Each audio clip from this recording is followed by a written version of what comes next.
Sydney and Taylor explore the whole wide world. Illustrated by Deborah Hawking.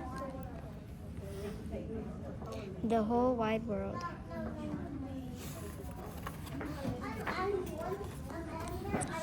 Sydney and Taylor explore the whole wide world.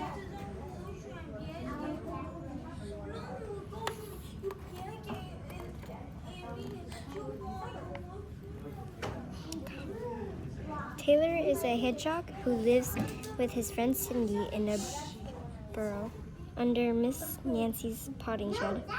Cindy, being a skunk, likes to nap in the burrow. He likes to warm his feet by the fire. He likes to listen to the strong, steady heartbeat of the earth, which you can only hear underground. Taylor likes those things too, but sometimes Taylor gets ideas, big ideas.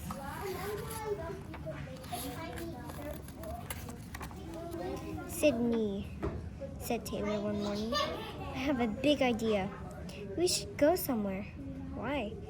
Asked Sydney. Our burrow is perfectly perfect.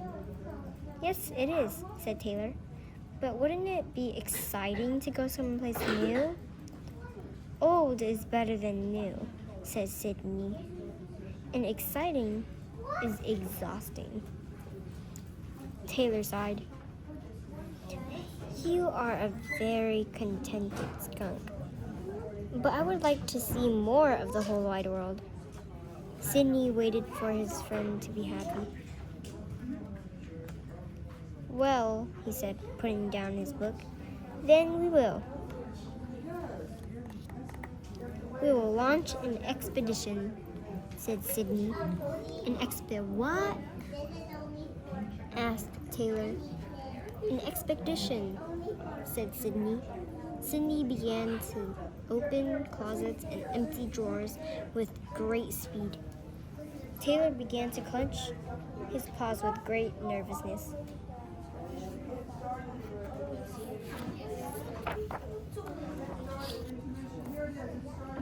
Will we see new places?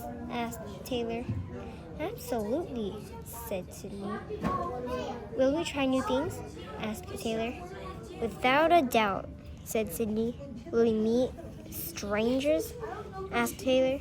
Tons of them, said Sydney. Oh, said Taylor, looking down at her paws. Strangers. Taylor was afraid of strangers. He knew of so few of them.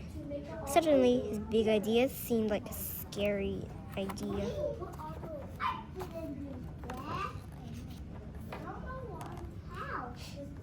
We will explore places unknown, said Sydney. Just what you've always wanted. And then Taylor remembered. It was what he wanted, even if he was afraid. He ran upstairs and took down the map of the whole wide world. The map was Taylor's most prized possession. I'll plan the route, Taylor shouted to Sydney. We are going on an expedition. It is an awful lot, isn't it? Said Taylor. There is absolutely no way we can carry all this, said Sydney. But it's an expedition, said Taylor. To places unknown. Yes, said Sydney, but not to places on Mars.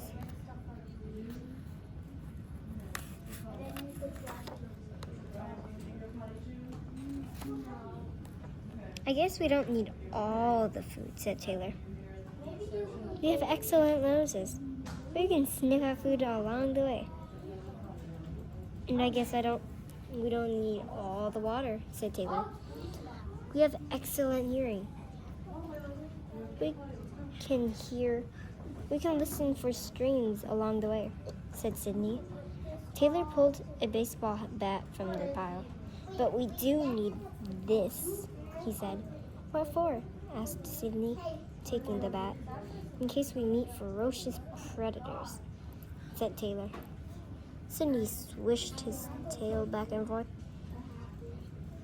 If we meet ferocious predators, they will be the ones who are sorry. What if, what if, what if we meet Miss Nancy? Asked Taylor, shivering. Sydney thought carefully. They had never actually met Miss Nancy, although they had peeked at her from under the potting shed. And, of course, they knew her scent very well.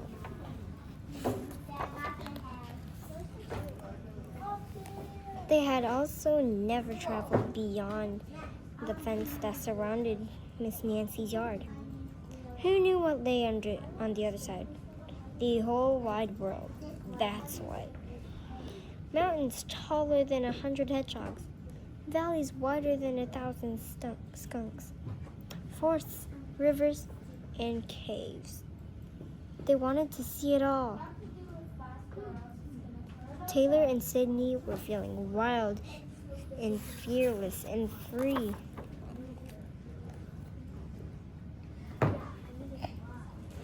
If we meet Miss Nancy, said Sydney, pausing, we'll simply hide behind a rock until she passes. Now out we go. So with only a small pack on his back and nothing more than a map of the whole wide world in his tiny paws, Taylor stepped out into the dazzling sunlight. I can't see, squealed Taylor in the bright sunshine. Don't panic, said Sydney. You always panic.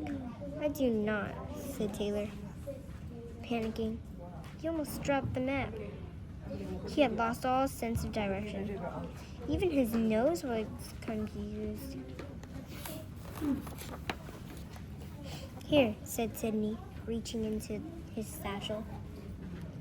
He handed Taylor a pair of sunglasses. Sydney put on a pair too. This is much better, said Taylor. Good, said Sydney. Ready to go? Yes, said Taylor. Yes.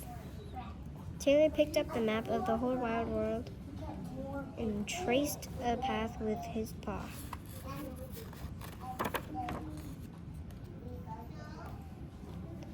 We will head for the little stream. Then we will follow the little stream to the old footbridge. Then we will cross the old footbridge and be in the Great Meadow. That's awfully far, Taylor, said Cindy. Of course, it's an expedition, said Taylor, marching off in the direction of the little stream. I suppose, sighed Sydney. He was already thinking of their cozy burrow and how nice it would be to take a nap. But he followed his friend. Taylor and Sydney climbed over the walls. They scampered up hills. They dug tunnels under the hedges.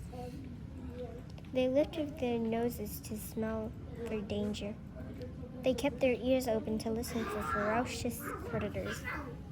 But despite their hard work, they didn't seem to travel very far from Miss Nancy's house. Still, they kept on.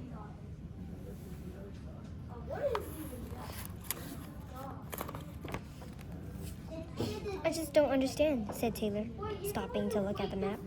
From our burrow to the old footbridge is only this far. He held up his paws to show the difference. I know we've walked further than that. Taylor, said Sydney, just because it's that far on the map doesn't mean it's that far in the real world. Maps in the real world are different. There? Then what good is a map?